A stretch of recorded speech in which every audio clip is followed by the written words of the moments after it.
250 kilo सापडलेला आहे.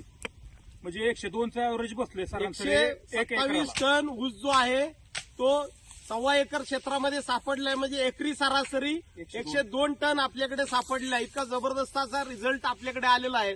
तर आपल्या इथं आता उपस्थित आपल्या समवेत आहेत की सोमेश्वर साखर कारखान्याचे प्रतिनिधी विठ्ठल नाझिरकर साहेब आपल्या बरोबर आहेत.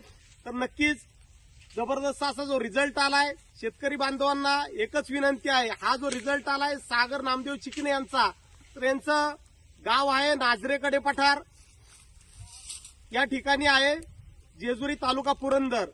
तर सर्व शेतकरी बांधवांना विनंती आहे की आपणही सर्व शेतकरी बांधवांनी आजची काळाची जी गरज आहे की फर्टिलायझरचा होणारा भरमसाठ खर्च कमी करून, निम्म्याने खर्च कमी करून, मात्र आज आपलं जमिनीची ताकद वाढवून 25 ते 30% आपले एसलीपीएस वेलनेस या संस्थेच्या जैविक खतांनी आपले रिझल्ट जबरदस्त